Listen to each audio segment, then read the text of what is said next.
You finally do it. You open a spreadsheet, or maybe just the Notes app on your phone, and you calculate your monthly expenses. Rent, groceries, gas, insurance, subscriptions you forgot you had.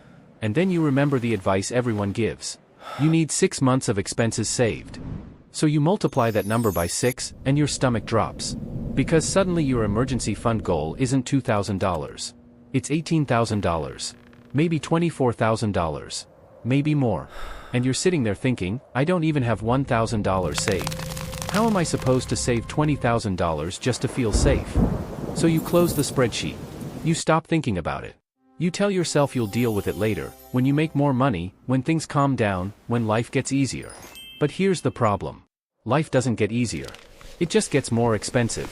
And the 6-month rule, the number everyone repeats like it's financial gospel, might actually be the reason so many people never start saving at all. My name is Jack.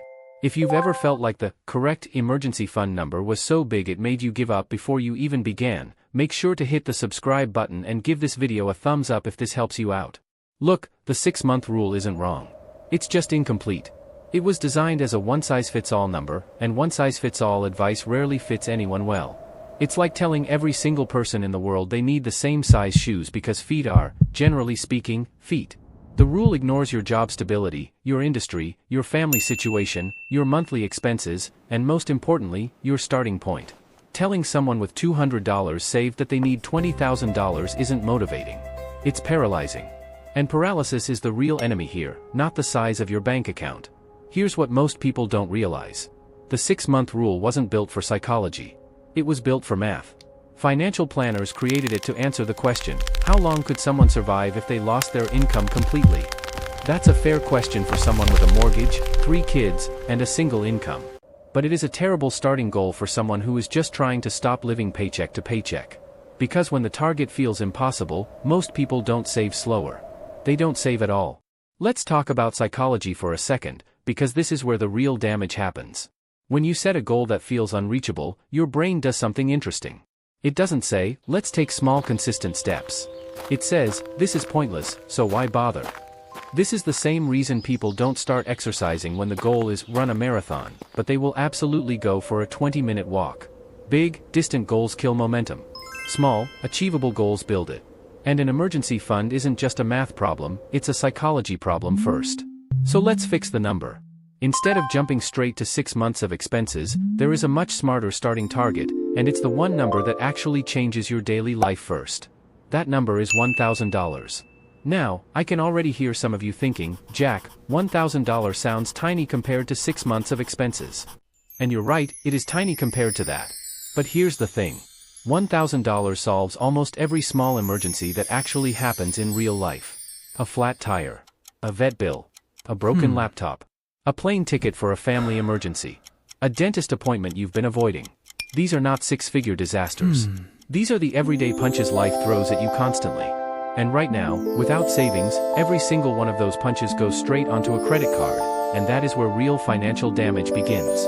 Let's do the math on that, because this is where people underestimate how expensive no savings actually is. Say your car needs a $900 repair. If you don't have savings, that goes on a credit card at, let's say, 22% interest. If you only make minimum payments, that $900 repair can take years to pay off, and by the time it's gone, you may have paid $300, $400, sometimes more, just in interest. That's not a repair anymore. That's a financial leak, and it's one that never had to happen if $1,000 was sitting in an account labeled, "Do Not Touch." So the real emergency fund myth isn't that 6 months is a bad number eventually. The myth is that 6 months should be your starting point. It shouldn't be. Your starting point should be small enough to actually hit, and big enough to actually matter. $1,000 does both. Once you hit that first $1,000, something shifts. Small emergencies stop being financial disasters. They become mildly annoying inconveniences. The car repair still isn't fun, nobody's celebrating at the mechanic, but it doesn't wreck your month anymore. It doesn't become a new monthly payment. It just becomes a dip in your savings that you rebuild. Now here's where the Real framework comes in, because after that first $1,000, the 6-month number finally starts to matter, but it needs to be built in layers, not one giant leap. Layer 1 is your shock absorber. That's your first $1,000 to $2,000. This handles the small, sudden expenses that hit without warning. Layer 2 is your 1-month buffer. This is where you save enough to cover 1 full month of your actual bare-bones expenses, rent, food, utilities, minimum debt payments, transportation. Not your ideal lifestyle. Your survival lifestyle. This single month of coverage does more for your mental health than almost any other financial milestone. This single month of coverage does more for your mental health than almost any other financial milestone. Panicking.